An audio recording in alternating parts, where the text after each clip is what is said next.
Bismillahirrahmanirrahim. Assalamualaikum warahmatullahi wabarakatuh. Nama saya Arif Fauzi Hidayatullah dari kelompok 2 Ilmu Tauhid. Di sini saya akan membahas tentang sejarah pertumbuhan ilmu tauhid dari masa ke masa. Yang pertama yaitu tauhid pada masa Rasulullah. Kerasulan Nabi Muhammad SAW adalah ditugaskan untuk mengembalikan dan memimpin umat kepada tauhid. Tauhid yang diajarkan oleh Nabi Muhammad SAW itu seperti apa yang telah digariskan dalam Al-Quran dan hadis. Segala sifat-sifat Allah sudah terkandung dalam Al-Quran sehingga di masa Rasul tidak ada orang yang menanyakannya. Mereka hanya menanyakan masalah-masalah yang berhubungan dengan ibadah seperti sholat, puasa, zakat, amal soleh, dan lain-lain. Dalam masa Nabi belum terjadi perbedaan yang mendalam karena masyarakat pada waktu itu masih dipersatukan dan semua dikembalikan pada Nabi sebagai utusan Allah. Yang kedua yaitu Khalifah Rashidah dan bisa disebut juga dengan Khulafaur Rasyidin. Khalifah Rasyidin tersendiri merupakan pemimpin umat Islam setelah Nabi Muhammad SAW, yaitu pada masa pemerintahan Abu Bakar, Umar bin Khattab, Utsman bin Affan, dan Ali bin Abi Thalib. Nabi Muhammad SAW tidak meninggalkan wasiat tentang siapa yang akan menggantikan beliau sebagai pemimpin politik umat Islam setelah beliau wafat. Mereka memusyawarahkan siapa yang akan dipilih menjadi pemimpin. Musyawarah itu berjalan cukup alot atau berjalan cukup panjang karena masing-masing pihak baik Muhajirin maupun Ansor sama-sama berhak menjadi pemimpin Islam. Namun pada akhirnya Abu Bakar terpilih. Semangat keagamaan Abu Bakar mendapat penghargaan yang tinggi dari umat Islam, sehingga masing-masing pihak menerima dan membaiatnya.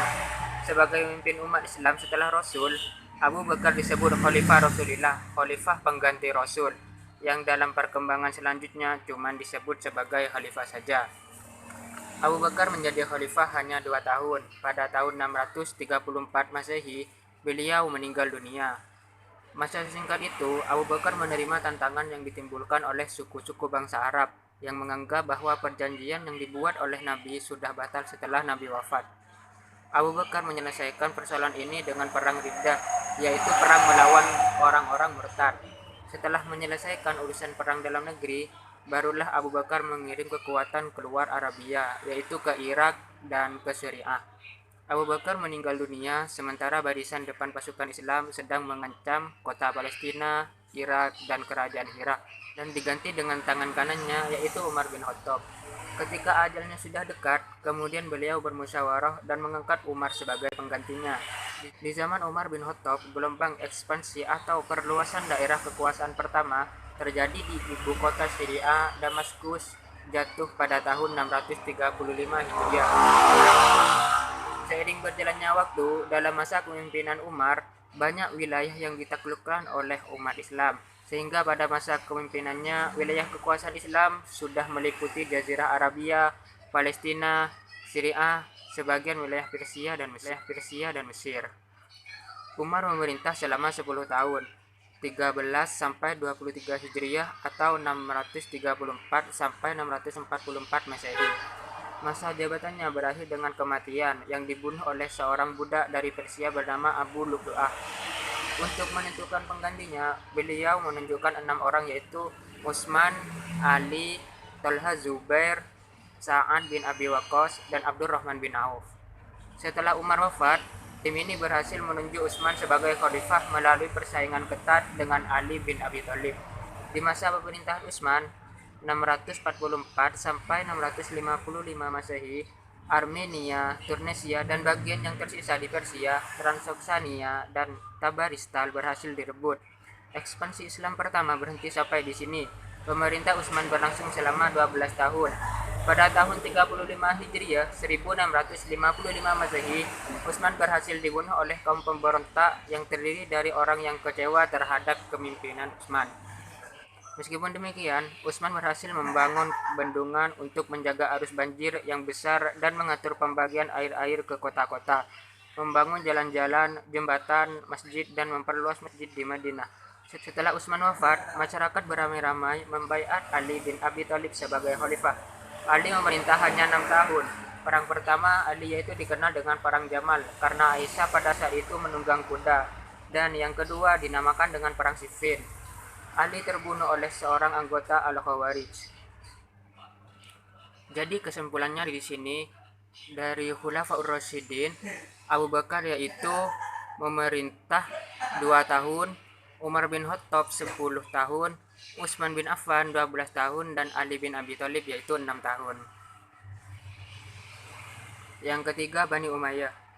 Nama Daulah Umayyah itu berasal dari nama Umayyah bin Abdi Syams bin Abdi Manaf, yaitu salah seorang dari pemimpin-pemimpin kabilah Quraisy di zaman jahiliyah.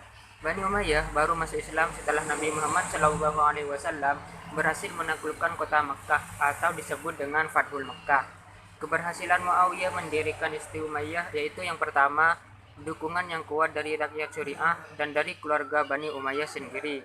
Kedua, Muawiyah sangat bijaksana dalam menempatkan para pembantunya pada jabatan-jabatan penting. Ketiga, Muawiyah memiliki kemampuan menonjol sebagai negarawan. Yang keempat yaitu Bani Abbasiyah. Bani Abbasiyah adalah kekhalifahan kedua Islam yang berkuasa di Baghdad, yaitu Abdullah As-Saffah bin Muhammad bin Ali bin Abdullah bin Al-Abbas. Pemerintah Abbasiyah berkembang selama 3 abad dan mulai meredup setelah bangsa Turki yang sebelumnya menjadi bagian dari tentara kekhalifahan bernama Mamluk memulai naik daun. Kekhalifahan ini berkembang pesat dan menjadikan dunia Islam sebagai pusat pengetahuan dunia. Kekhalifahan ini berkuasa juga merebutnya dari Bani Umayyah dan menundukkan semua wilayahnya kecuali Andalusia. Kelompok Abbasiyah merasa lebih layak memegang tonggak kekuasaan yang diberikan pada Bani Umayyah karena mereka berasal dari Bani Hashim, yang lebih dekat dengan garis keturunannya dengan Nabi Muhammad SAW. Beliau membangun kota baru yang diberi nama Baghdad, yang mana terdapat istana bernama Madinah As-Salam pada periode awal sekitar 750 sampai 847 Masehi. Pasca Bani Abbasiyah yaitu Daulah Safawiyah adalah salah satu kerajaan Islam besar setelah dinasti Abbasiyah. Daulah Safawiyah berdiri pada tahun 1501 di Persia. Pendirinya adalah Syah Ismail. Adapun nama Safawiyah dinisbahkan kepada nama Tariqah Safawiyah yang didirikan oleh Safiuddin Ishaq 1252 sampai 1334. Pemerintahan ini berkuasa selama 2 abad, yaitu 200 tahun. Jadi, Syekh Ismail ini mendirikan Daulah Safawiyah itu selama 200 tahun atau 2 abad. Mungkin cuman ini dari saya. Assalamualaikum warahmatullahi wabarakatuh.